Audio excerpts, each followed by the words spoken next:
Hello, beautiful people. It's your girl Neyssa with Expansive Taste. Here we expand our realities to ultimate greatness and learn to receive the best out of life. So today I am going to talk about the time I was raped, and though that time was very painful and I suffered in silence for a few years, it was not something that destroyed me or ruined me, and I've been able to find healing from that. um, and yeah, I've come to see many wonderful things. I pretty much survived. For people who can relate, I hope that you are also able to find healing in empowerment and self-love. That is the goal. I understand that everyone's story will look different, but I hope that in the end we could all we can all say that we're healed and we have the tools in order to continue going on with our journey and to do it, with confidence. So let's start with what could be the beginning of something. When I was 16, I was experiencing a lot of anxiety, and also I was starting to experience loneliness. The loneliness came from me going to another school. I was transferred to this kind of dual enrollment course. So I was a high school student taking college classes, and that meant that I was in a college campus.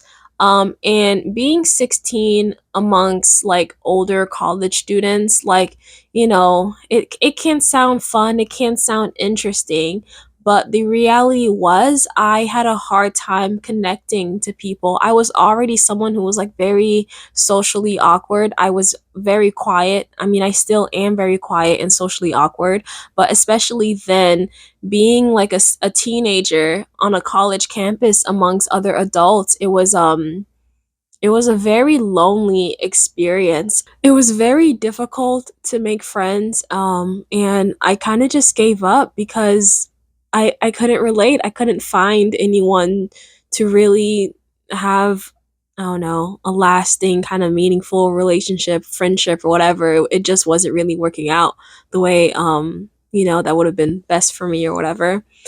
And on top of that, I was also very anxious. It's like every room I walked into, it felt like a war zone, like everyone's eyes was on me or something. I just felt so odd. And it's like as soon as I would enter a room, I would always just like in my mind be thinking about an escape plan. As soon as I would walk in, I could only think of leaving. And it was really something I never talked to anyone about.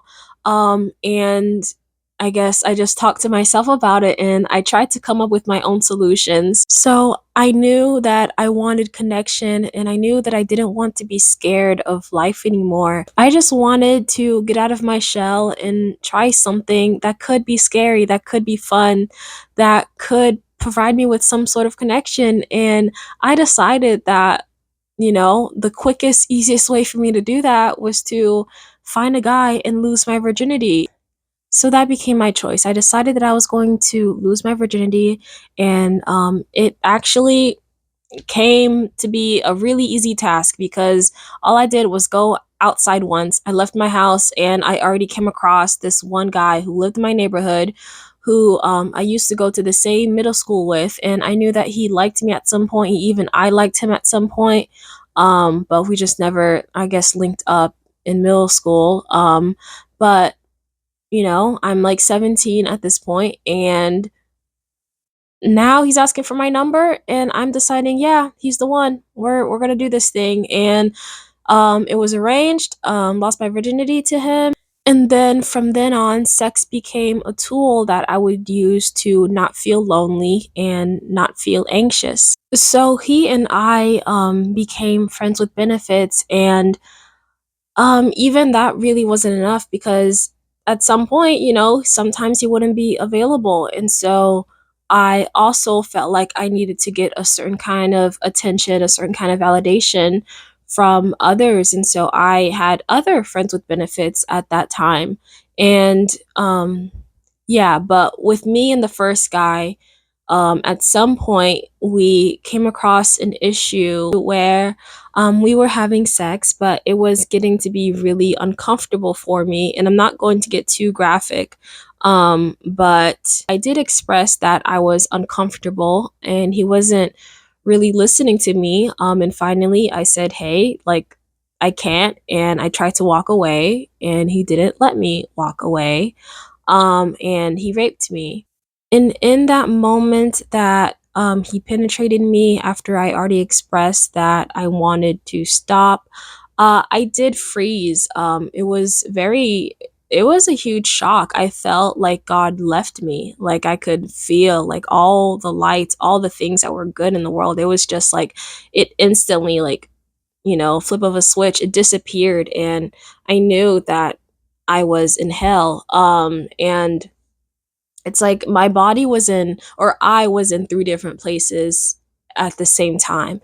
There was my physical body experiencing the pain, and there was my spirit watching from above me that could see what was happening, that could see humanity, and it was just like pitiful. It was pitiful. And I could also, like, my soul was also somewhere else, like it was in hell, and it experienced other people that was also in hell, and all that negative feeling and the cries for help, the cries to God, like I felt that. And I also, I guess maybe four places at once, because I also saw a vision of a specific person who was in that exact moment in hell, and he was on earth, not dead, like he was on earth. August, what was it, he was on Earth October 24th, 2015. At that time, around like 5 p.m. or whatever, he was walking on the sidewalk, blue hair, all black, piercings, and I could see a very clear vision of him just also being in despair, in the same exact moment that I was experiencing despair. And all this happened within like a couple minutes, but it really felt like an entire lifetime. And it was just like all these negative thoughts like reoccurring in my mind, like, from that moment, I could only think, I'm worthless, I'm weak, I'm, yeah, pretty much worthless, and weak and not deserving. It was this instant feeling of shame, and I was crying out for God to come back and help me and, pull me out of it. And, I guess it can't last forever. And so it stopped. It stopped. And I was back on earth, very much confused, very discombobulated. It was a shattering experience. And even though, like, I knew what had happened, I only had two thoughts that was running through my mind. The first thought was that was the worst sex I ever had.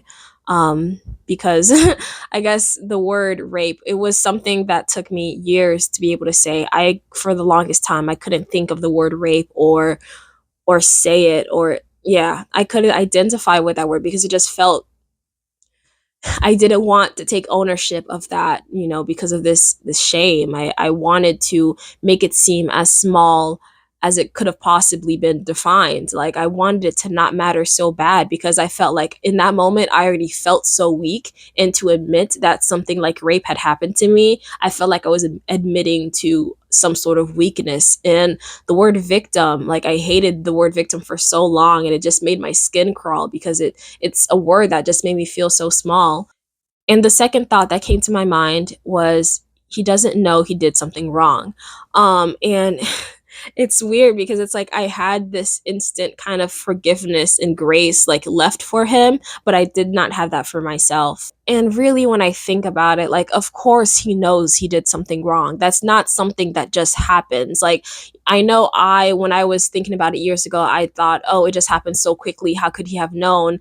How did he knew what he was doing. And it's like, for me to experience that kind of pain all at once, it was like, it was an energetic transfer that only happened in me because that was also occurring in him.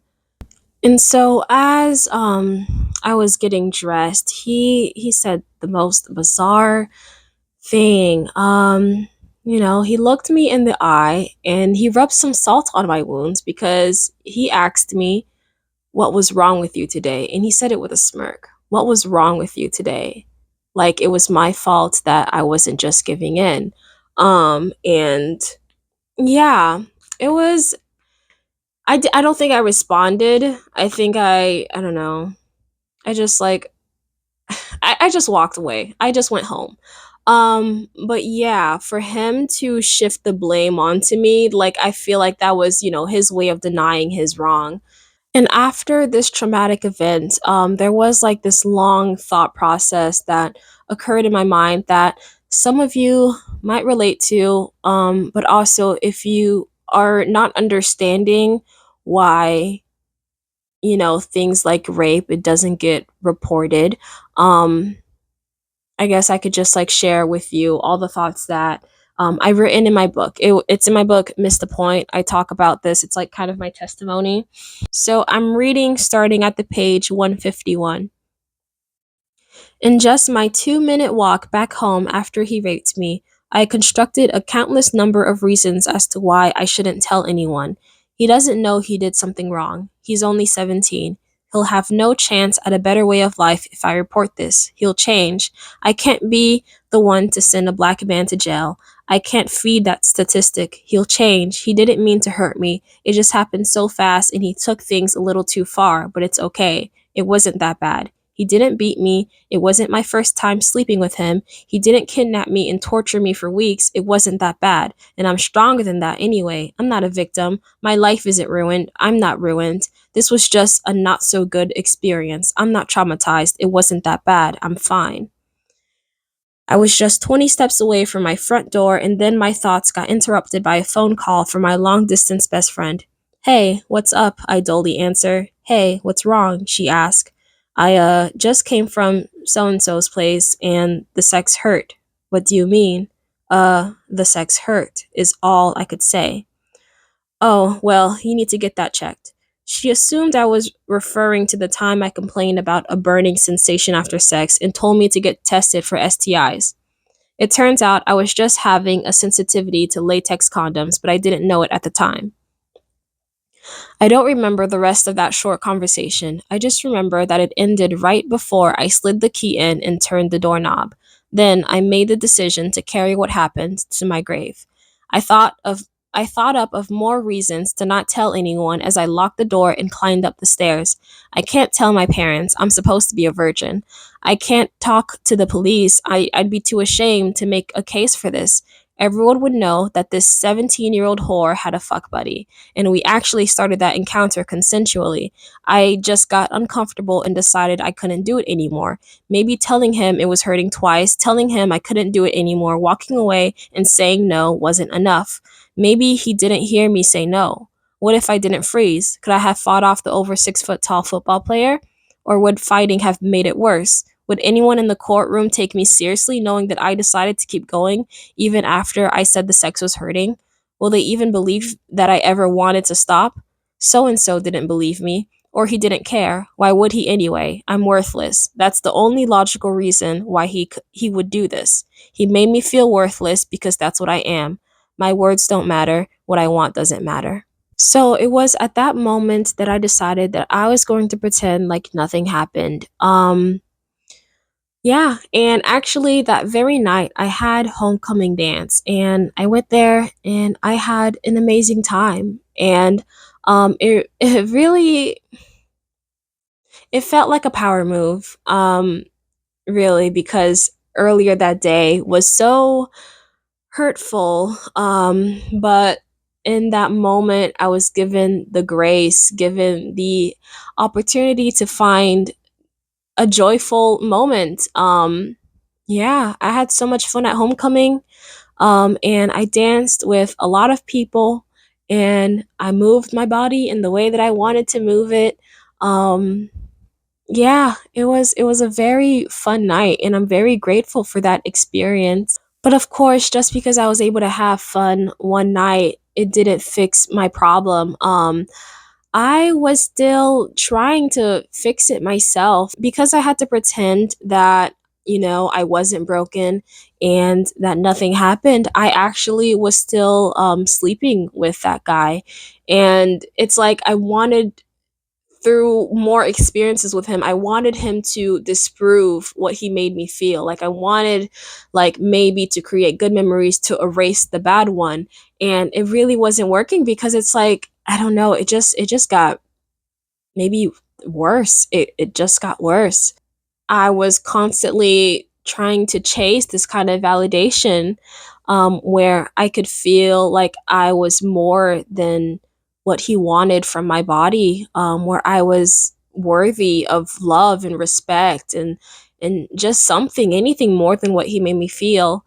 And when I couldn't find it through him, I seeked it from a lot of other guys. I went through a very promiscuous phase, and I I mean, yeah, I seeked a certain kind of validation from men because I felt like that's all I had to offer. Like I felt like I had to trade sex in order to get any kind of time so that I wouldn't feel lonely, so that I wouldn't feel anxious, so that I could feel like maybe I'm appreciated or that I'm valuable. It didn't work. It simply didn't work because I never really got what I wanted out of it.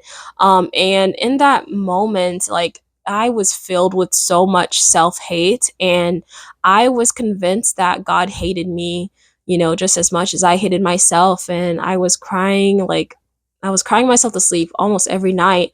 And I think it was like 8 months of me crying myself to sleep every night. And then, like, it wasn't until I went to church, like, I've always been going to church, like, my whole life. I was going to church every single Sunday, but this particular Sunday, there was a guest pastor, and, yeah, she gave a wonderful sermon, and yeah, she gave a wonderful sermon, and, at the end of service, there was the altar call, and I was stuck, I was frozen, and I couldn't get myself up there, because I felt like I wasn't worthy of any deliverance. I just felt like, oh, God hates me because I'm a worthless whore, and he doesn't want to see me. He doesn't want me in his presence. He doesn't love me. Like, why would I go up to the altar where I would just be rejected? Because, like, when I was raped, I really felt like I was instantly rejected by God, and it was such a dark, terrible experience. But that was so far from the truth. So far from the truth. And yeah, like, I can say from the beginning, like, in that moment, there was this woman who saw me.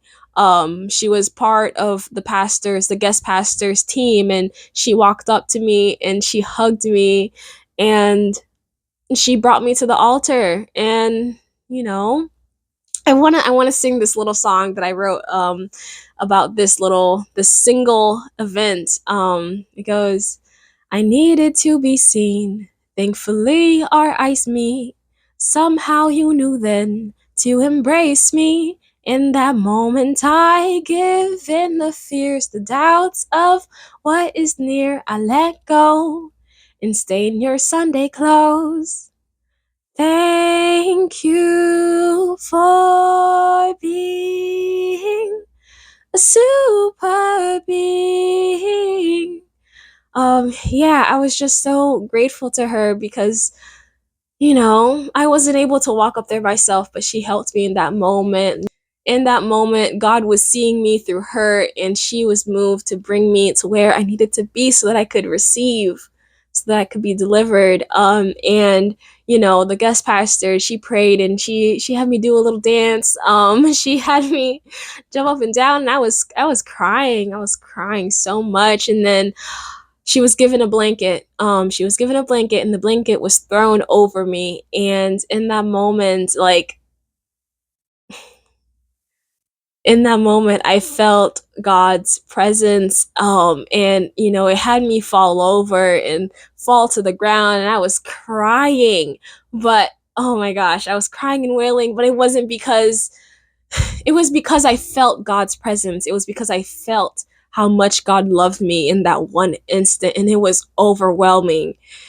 Oh my gosh, it was the purest kind of love you could ever feel, and it was so energizing and so filling. And like when I fell, it was like this marshmallow feathery push had like brought me and carried me to the ground. Like it wasn't a fall. I was on a cold tile floor, but this was not a fall, guys. I was carried. Yeah, and it was so overwhelming and so beautiful. And ever since then, I just know, okay, God is real and He loves me. He loves me so much. And there's nothing that could make Him not love me. So that encounter happened May 2016. And while like that was just a wonderful experience, there was still a lot that needed to be worked through, because even though like now I knew like that was the most important piece of the puzzle. Now I knew that God loved me, but I was also struggling with I was still struggling because I wasn't able to I still wasn't able to admit what had happened to me.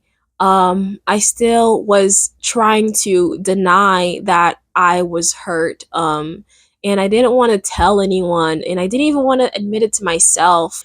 And so it wasn't until January or February 2019 that I was able to admit what had happened to me and admit that, it hurt me and that it was a traumatic experience and that it was hurtful.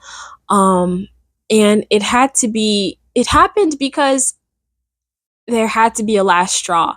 That was the last straw that finally just, it broke me. And, between that time, I was still promiscuous and I was still trying to find, self love and self worth through what I could feel, I don't know, around like other guys or whatever. So I did write about the particular last straw in this book, and it was pretty much because there was a friends with benefit who I had feelings for, but he did something that made me like question, like that really, like, it also broke me and made me feel like I was worthless and that no matter what I did, I wasn't going to receive the kind of, love and respect that I deserved from guys as long as I was continuing to give them myself in the ways that I was.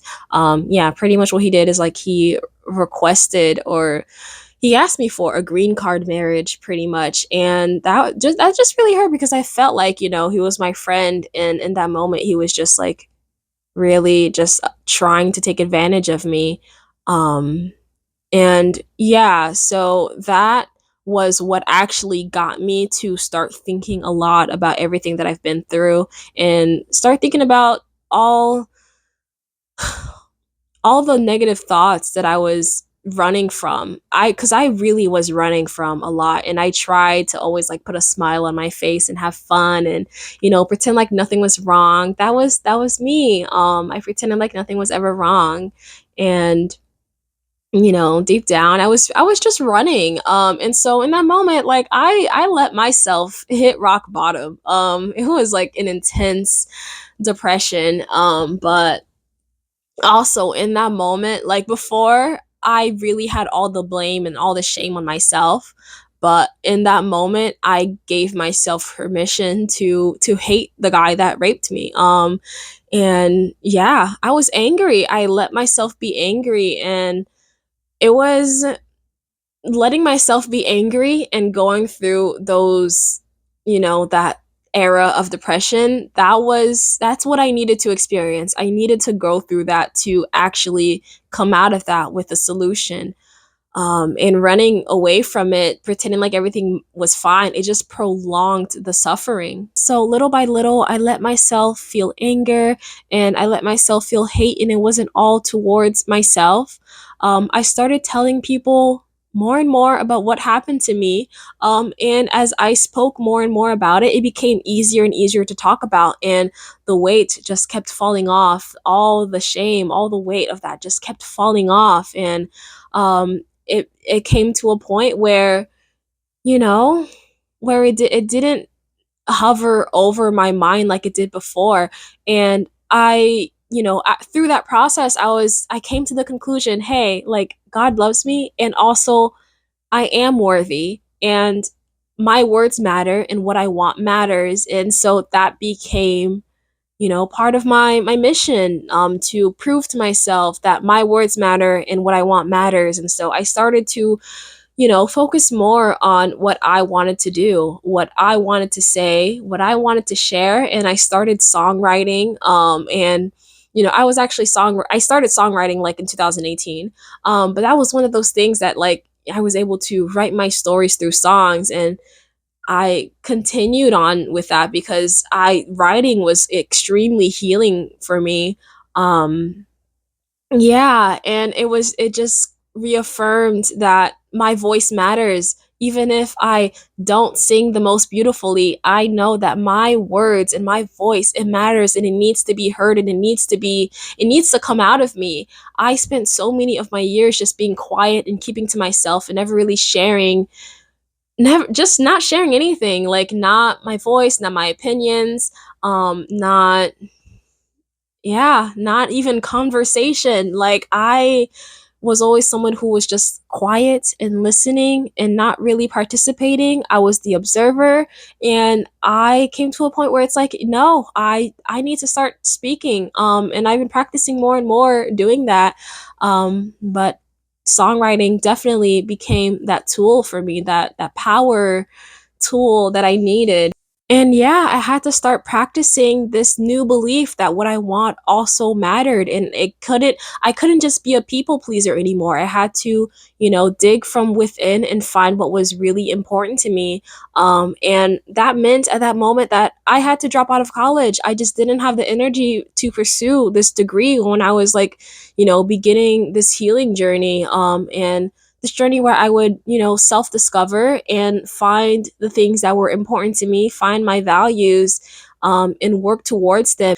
And I was trying to see what my purpose was. And yeah, it took me 3.5 years to just admit that I was raped and that I was traumatized, and hurt.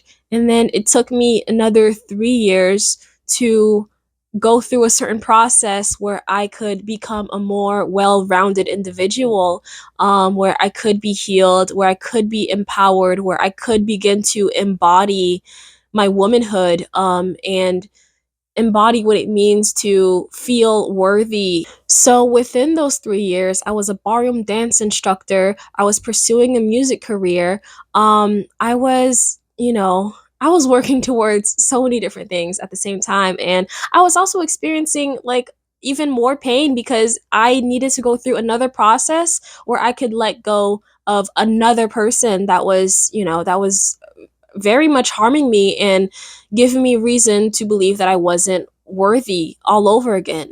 I really needed to let go of so much so that I could fully embody what it means to have self love and self worth, and to have boundaries and know what my limits are and know when to shut people out and protect myself. I needed to learn to protect myself. I also needed to go back to God and stop trying to depend so much on what I can do by my own power, but also learn to depend on God, depend on Jesus, and depend on the plan that he has for me, because that is ultimately where my success is going to come from. I already tried to do it on my own, without the help, without the guidance of God, and it really just led me to more pain and confusion. But since going back to church and putting my attention more on the one God who has the perfect plan for me, and the perfect plan for everyone, like that really that really changed things for me. Yeah, so all in all, I was able to heal from loneliness and self hate and, feeling unworthy, and from, the trauma that occurred through rape. I was able to heal from that when I stopped running from the problem. I allowed myself to feel all those negative feelings, and, to come out with a solution and come out with the idea that, hey, I'm worthy, I'm loved, and what I want matters, and what I say matters. And yeah, all that and going to church, that's been the formula for me. Um, if I remember something else, I'll make another video about, what that thing is. But that's overall the essence of it. You can buy my book, Miss the Point, audiobook, not audiobook, either the ebook or paperback. It's available on Amazon. But if you want to at least like find a connection in something that is relatable, something that very much it, it very much explains the kind of pain that I experienced. And it's hidden and it's also kind of in your face at the same time. So, it can be hard to identify exactly what's going on when you're trying to run from it. And so I hope that it can help you face your truth and possibly even see that that is the struggle that many people are also experiencing in their lives. Um, yeah, so I hope I made it clear, at least in that book, so that you can reach out to other people who are experiencing the same thing. Yeah, so that is all, beautiful people. Thank you so much for making it to this point in the video. I really appreciate you. Please comment, like, share, and subscribe. Thank you for making it to this point of the video. Goodbye, beautiful people. I sent you my love. Mwah, bisous.